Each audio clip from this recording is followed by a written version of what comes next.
لیکن تو نے آزمانے کا پروگرام بنایا تو ٹھیک ہے، میں پھر بلانے لگا ہوں اپنے رب کی مدد کو، اے اللہ مدد فرما۔ اس نے اتنی دیر میں تلوار نیام سے نکال لی، اے اللہ مدد فرما۔ اس نے جب تک دونوں ہاتھوں میں تلوار سونت لی، اے اللہ مدد فرما۔ جب تیسری بار آپ نے یہ کہا تو اس نے تلوار اٹھائی، کہا اللہ مدد فرما۔ حضرت زید رضی اللہ تعالیٰ عنہ کہتے ہیں جب چوتھی بار میری زبان سے لفظ نکلے، کافر کے ہاتھ میں تلوار تھی پر گردن بھی اس کی کٹ کے نیچے گر گئی، کہ گردن کٹ کے اسی وقت نیچے گری۔ مجھے کسی نے کھولا، نہ مارنے والا نظر آیا، نہ گردن کاٹنے والا نظر آیا، نہ مجھے کھولنے والا۔ تو میں نے کہا آنے والے تو بتا تو سوئی تو کون ہے؟ تو کہنے لگے میں جبریل امین ہوں، میں جبریل امین ہوں، میں جبریل، مجھے دشمنوں نہ چھیڑو، میرا ہے کوئی جہاں میں، مجھے دشمنوں نہ چھیڑو، میرا ہے کوئی جہاں میں ابھی پکار لوں گا، نہیں دور ہے مدینہ۔ کہا جب تو نے، حضرت جبریل کہنے لگے جب تو نے پہلی دفعہ کہا نا اللہ مدد فرما، تو میں سدرۃ المنتہا پہ تھا، مجھے حکم ہوا جبریل دیر نہ کرنا۔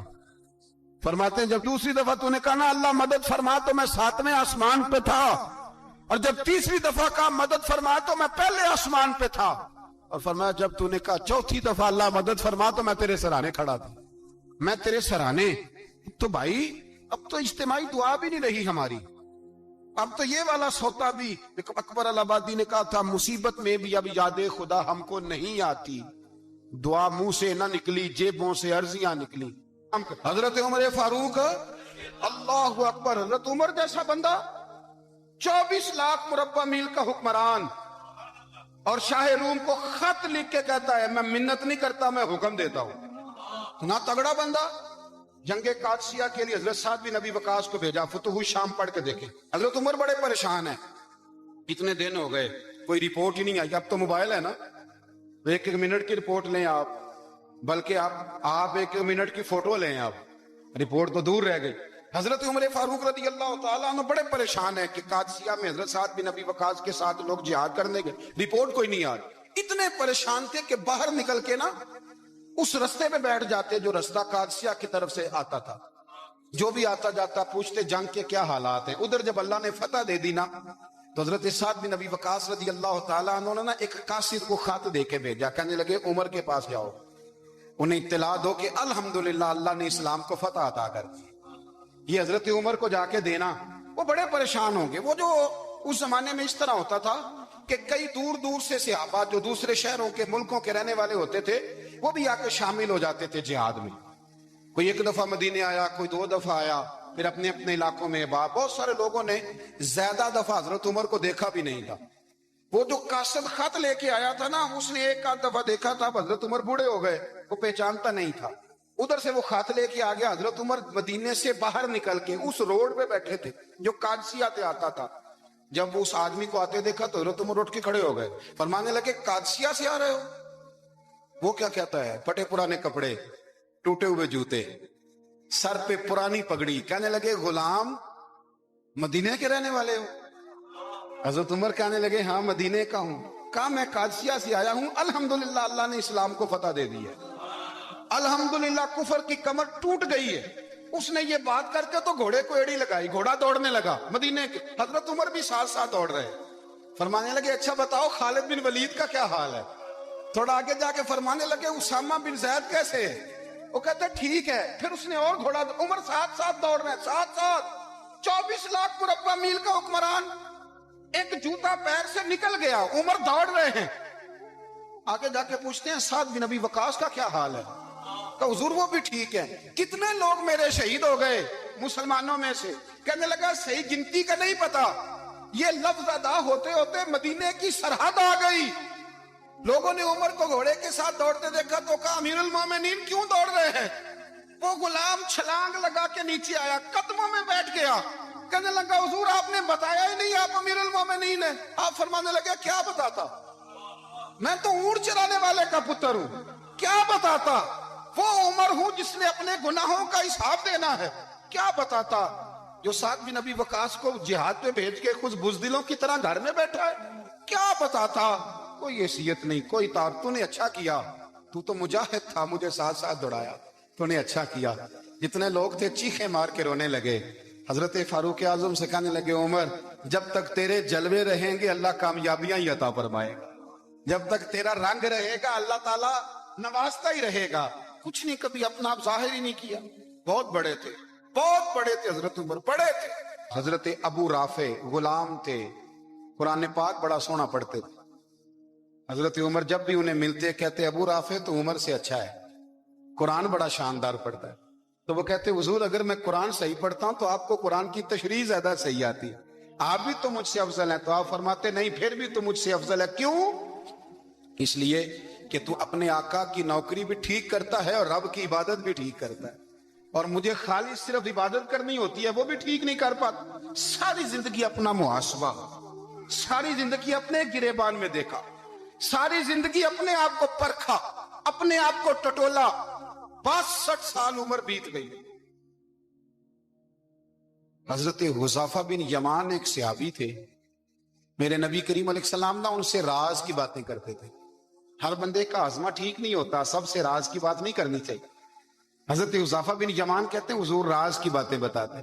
مدینہ منورہ میں جو منافقین تھے ان کی لسٹ بھی نبی پاک نے حضرت حذیفہ بن یمان کو دی تھی۔ جب کوئی مشکوک آدمی مر جاتا نا تو صحابہ کہتے ہیں ہم دیکھتے اگر حضرت حذیفہ نے جنازہ پڑھا تو ہم بھی جنازہ پڑھ لیتے۔ نبی پاک نے بھی کچھ جنازے نہیں پڑھے، ترمذی میں ہے، فرمایا عثمان سے جو بغض رکھے اس کا جنازہ نہیں پڑھیں گے۔ حضرت حذیفہ بن یمان اگر جنازہ پڑھتے تو لوگ پڑھتے، وہ نہ پڑھتے تو لوگ جنازہ نہ پڑھتے۔ حضرت حذیفہ بن یمان کہتے ہیں جناب عمر فاروق کی خلافت کے آخری ایام تھے، کچھ دنوں کے بعد وہ شہید ہو گئے۔ فرماتے آدھی رات کا وقت تھا، میں گھر میں سویا تھا بڑا بے فکر، اچانک میرے دروازے پہ دستک ہوئی، میں گھبرا کے اٹھا، اتنی رات کو کون آیا؟ کہتے قربان جاؤں، دروازے پہ گیا تو امیر المومنین فاروق اعظم دروازے پہ۔ میں نے کہا عمر کوئی حکم تھا تو مجھے بلا لیتے۔ کہنے لگے میں نا امیر بن کے نہیں آیا، تیرا ویر بن کے آیا ہوں۔ امیر المومنین کی حیثیت سے سرکاری کام سے بلاتا تو وہاں بلاتا، مجھے ایک ذاتی کام پڑ گیا۔ کہتے میں نے عمر کو گھر کی اندر بلا کے چارپائی پہ بٹھایا، میں نے کہا حضور میں غریب آدمی میں کیا آپ کے کام آ سکتا ہوں؟ تو کہتے انہوں نے نا مجھے ساتھ بٹھا لیا، پھر میرا ہاتھ پکڑ لیا، کہنے لگے تو عمر کو جانتا ہے؟ عمر جھوٹ نہیں بولتا، تو جانتا ہے عمر وعدوں کا پکا ہے؟ کہا حضور جانتا ہوں۔ کہا میں اس وقت آیا ہوں جب دیکھ بھی کوئی نہیں رہا۔ حضرت حذیفہ بن یمان کہتے ہیں پریشان ہو گیا، حضور پہیلیاں نہ بجھوائیں، مہربانی کر بتائیں کدھر آئے ہیں؟ حضرت عمر فاروق فرمانے لگے 62 سال کا ہو گیا ہوں، 63 میں چل رہا ہے، داڑھی سفید ہو گئی ہے، پھل پک گیا، اٹھ فریدہ ستیا، داڑھی آ گئی پور، اگا نیڑے آ گئی، پیچھا رہ گئی دور، اپنا اب قبر اشر کا معاملہ صاف نظر آنے لگا ہے۔ کہا حضور مجھ سے کیا چاہتے ہیں؟ حضرت عمر رو پڑے، کہنے لگے آج میں عشاء کے بعد نکلا ہوں تو نبی پاک کے صحابہ مجھے نیک کہہ رہے تھے، پھر میں نے بچوں کی ماں سے اور بچوں سے بھی پوچھا ہے، وہ بھی مجھ سے راضی ہیں۔ اور حذیفہ تیرے ساتھ نبی پاک راز کی باتیں کرتے تھے، سچ بتا کہیں عمر کا نام منافقوں میں شامل تو نہیں؟ سچ بتا ان منافقین میں تو شامل نہیں، کہیں اوپر اوپر سے تو نہیں سارا کچھ؟ حضرت حذیفہ بن یمان کہتے ہیں میں باپ کے مرنے پہ اتنا نہیں رویا جتنا عمر کے سوال پہ رویا۔ میں قدموں میں بیٹھ گیا، میں نے کہا نہیں عمر یہ تو میں نے نہیں سنا، لیکن یہ میں نے نبی پاک سے ضرور سنا ہے کہ میرے بعد اگر کوئی نبی ہوتا تو عمر ابن خطاب ہوتا۔ یہ میں نے اپنے کانوں سے سنا ہے کہ عمر جس گلی سے گزرے شیطان رستہ بدل جاتا ہے۔ یہ میں نے اپنے کانوں سے سنا ہے کہ 950 سال حضرت جبریل جناب عمر کی شان بیان کریں تو پھر بھی بیان نہیں ہو سکتا۔ یہ میں نے ضرور سنا۔ دوستو ساری زندگی حضرت عمر نے اگر دوسروں کا محاسبہ کیا تو اپنا اور اپنے بچوں کا بھی کڑا خیال رکھا، اپنی ذات پر بڑی توجہ دی۔ جو لوگ اپنا بھول جاتے نا، ہمیں اپنی صحت کا بڑا خیال ہے لیکن اپنی روحانی زندگی کا کوئی خیال نہیں ہے۔ حضرت عمر فاروق رضی اللہ تعالیٰ عنہ نا باہر والوں کا بھی بڑا سخت حساب کرتے تھے۔ بڑا ایک گورنر صاحب نے لباس بڑا شاندار پہننا شروع کر دیا تھا تو حضرت عمر نے اتروا کے نا تو انہیں ٹاٹ کا لباس پہنا کے تو اونٹ چرانے کی ڈیوٹی دے دی۔ اتنا سخت احتساب کرتے۔ کسائی کی دکان پر بھی 1-2 گھنٹے کھڑے ہوتے تھے۔ جو آدمی مسلسل 2 دن گوشت خریدتا تھا نا، فرماتے تھے اس کا ٹیکس بڑھا دو، لوگوں کو دال نہیں مل رہی اور یہ روز گوشت کھاتا ہے. حضرت فاروق اعظم اس کو جزیہ کہا جاتا تھا یا کچھ اور معاملات ہوتے تو بڑھا دیتے تھے. مسلسل جو 2 دن آدمی گوشت کھاتا تھا فرماتے تھے مدینے میں غربت ہے, اگر یہ والا نظام تم کرو گے تو غریب لوگ کس کی طرف دیکھیں گے. لیکن اس سے زیادہ بڑھ کر جو ان کی زندگی کا معیار اور سٹیٹس تھا وہ یہ تھا کہ اپنے گھر کا خاص خیال رکھتے, خاص توجہ کرتے. ملک شام سے اور ایران سے کچھ لوگ آپ کی خدمت میں آئے تو وہاں سے کچھ کنیزیں بھی آئیں, ان کے بادشاہ کا پیغام لے کے. شاہ ایران کی کنیز کو ملکہ نے کہا کہ نہ حضرت عمر کی زوجہ کو دیکھ کے آنا ذرا کس طرح کی. ہمارے ملک میں کیا کہتے ہیں, خاتون اول, باقی سارے دوؤں میں خاتون اول. ذرا خاتون اول کو دیکھ کے آنا. تو وہ جب آئی نا گھر میں ملنے تو کہا کہ مجھے میری ملکہ نے کہا تھا کہ عمر کی زوجہ سے اہلیہ سے ملاقات کر کے آنا. تو حضرت عمر کی اہلیہ نے نا ایک جوڑا کپڑوں کا دے دیا ملکہ کے لیے اور ایک خوشبو کی شیشی دے دی. اب جب وہ تحفے وہاں گئے تو اس ملکہ نے نا کچھ سونے کا سامان بھیجا, کچھ زیورات بھیجے, کچھ تحائف بھیجے. جب حضرت عمر کے گھر آئے نا وہ خادم لے کے آیا, اس نے کہا جی آپ کی اہلیہ نے تحفے بھیجے تھے. تو جواب میں شاہ ایران کی بیوی نے, یہاں جس ملک کا وہ سفیر تھا انہوں نے بھی یہ بھیجے. تو حضرت عمر فاروق نا وہ تحفے لے کے گھر گئے تو جا کے کہنے لگے اپنی اہلیہ سے, یہ تو کب سے تحفے تحائف بھیجنے لگ گئی ہے, یہ کب سے نظام شروع ہو گیا؟ تو کہ حضور تحفہ دینا لینا تو ٹھیک ہے, سنت ہے, محبت بڑھتی ہے, تو یہ کوئی قباحت نہیں, اور میں نے اپنی ذاتی استعمال کے لیے جو چیزیں رکھی تھی وہ میں نے دی ہیں. تو حضرت عمر فاروق رضی اللہ تعالیٰ عنہ فرمانے لگے ہم نے کسی ملک کے ساتھ اور اس کے بادشاہ کے ساتھ ذاتی تعلق نہیں بنانا, تعلق جو بھی بنے گا رسول اللہ کے دین کی برکت سے بنے گا. ذاتی رشتے نہیں ہم نے قائم کرنے, ذاتی. آپ کے ملک کی جو ایئر لائن جس کا ہر سال خسارے کا ڈنڈورا پیٹا جاتا ہے نا, وہ ہمارے بادشاہ صاحب اور صدر صاحب اگر غیر ملکیوں کو گھوڑا کبھی بھیجنا ہو نا, گھوڑا, تو پورا ایک جہاز گھوڑا لے کے تحفے میں جاتا ہے, پورا جہاز. غریب قوم کا یہ سرمایہ, اور قوم بڑی بادشاہ ہے, لائنوں میں لگ کے ووٹ دیتی ہے. 2 کام ہمیشہ لائن میں لگ کے کرنے, ایک بل لائن میں لگ کے جمع کرانا ہے اور ایک ووٹ لائن میں لگ کے, تاکہ پھر پورے 5 سال لائن میں ہی لگے رہے. مرضی سے آپ ووٹ دینا, پر جو بات درست ہے اس کو سنو. حضرت عمر فاروق رضی اللہ تعالیٰ عنہ نے اپنی اہلیہ سے پوچھا کتنے کا تھا وہ تیرا جوڑا اور خوشبو کی شیشی؟ انہوں نے کہا 3 دینار کی. فرمایا یہ 3 دینار تیرے, اور باقی جو تحفے آئے ہیں وہ تو خود کہہ, چونکہ اس نے تیرے نام بھیجے ہیں, تو کہہ کہ میں مال غنیمت میں دیتی ہوں, تو کہہ میں مسلمانوں کو کہہ. تو زوجہ ہنس پڑی, کہنے لگی میں نام بھی کہوں تو مجھے کہنا تو پڑے گا ہی, کہنا تو میں نے ہے ہی, کیونکہ سامنے عمر فاروق ہے, لہذا فرمایا کہہ دیتی ہوں میں نے دیا خزانے کو. حضرت عمر نے جمع کرا لیا. میں یہ کیا بات ہے, میرے گھر والے جو مرضی کریں, ان کا معیار زندگی جس طرح کا مرضی ہو. اور حضرت عمر ایک جملہ کہا کرتے تھے, اللہ کرے کہ یہ باتیں اس دور حاضر میں ہماری سمجھ میں آئیں. حضرت عمر فاروق رضی اللہ تعالیٰ عنہ اپنے بچوں کو فرمایا کرتے تھے کہ بہت آدمی کو بھوک لگی ہو نا, اور پھر اس کی پسند کا کھانا پکا ہو, جتنے شوق سے وہ اس کھانے کو دیکھتا ہے نا, فرمایا اس طرح پوری قوم اپنے بادشاہوں کے خاندان کو دیکھتی ہے, اس تیزی کے ساتھ دیکھتے ہیں کہ ان کے گھر میں کیا ہو رہا, ان کا معیار زندگی کیا ہے, ان کا سٹیٹس کیا ہے. آپ کے بچے دونوں کاروبار کے لیے مصر گئے, ایک بہت بڑا قافلہ گیا مدینے سے مصر تجارت کے لیے. تو یہ گئے تجارت کے لیے, تو حضرت عبداللہ ابن عمر, حضرت عبید اللہ ابن عمر, حضرت عمر کے دونوں بیٹے گئے. جناب عمر فاروق کے بچے جب وہاں پہنچے تو مصر کے گورنر نے نا لوگوں کو تعارف کرایا کہ یہ عمر فاروق کے بیٹے ہیں. ایک چھوٹی سی بات کر دوں, یہ چودھری کے بیٹے کو کون بتاتا ہے کہ تو چودھری کا بیٹا ہے؟ باہر والے بتاتے ہیں, گھر والے. اور سیٹھ صاحب کے بیٹے کو کون بتاتا ہے کہ تو سیٹھ صاحب کا بیٹا ہے؟ اور مالک کو کون بتاتا ہے کہ تو مالک کا بیٹا ہے اور یہ کرایہ دار ہے؟ یہ کون بتاتا ہے؟ یہ سوچ ہم دیتے ہیں بچوں. چودھری اور کمی کی سوچ, امیر اور غریب کی سوچ, مالک اور کرایہ دار کی سوچ, گھر کے مالک کی اور کام کرنے والے کی سوچ, یہ ہم دیتے ہیں. یاد رکھنا, یہ ہم دیتے ہیں, یہ ہمارا مزاج ہے, یہ باہر سے نہیں آتی. تو کوئی شہزادہ ہے, تو سیٹھ ہے, تو نواب ہے, یہ سوچ باہر سے نہیں آتی. یہ اماں سوچ دیتی ہے, اماں, یہ ابا سوچ دیتا ہے. اور پھر جب تباہی اترتی ہے تو اس کے ذمہ دار بھی باہر والے نہیں ہوتے, گھر والے ہوتے ہیں, گھر والے. ہمارے بچوں کی طبیعتوں پر زیادہ نقش باہر والوں کا نہیں ہوتا، گھر والوں کا ہوتا ہے، یاد رکھیے گا۔ حضرت عمر فاروق رضی اللہ، بچے ہیں، شہزادے ہیں، وہ کاروبار کرنے گئے اور وہاں بتایا گورنر صاحب نے کہ یہ فاروق اعظم کے بچے امیر المومنین کے۔ لوگوں نے ان سے زیادہ مال خریدا، تجارت میں زیادہ نفع ہوا، ظاہر ہے کہ وہ آپ کے جو اللہ خیر کرے حکمران ہیں، ان کے کاروبار کتنے ملکوں میں ہیں، کس بنیاد پر ہیں؟ صرف اس بنیاد پر کہ وہ حکمران رہے، ان کے لیے آسان تھا بڑے لوگوں سے تعلقات بنانا۔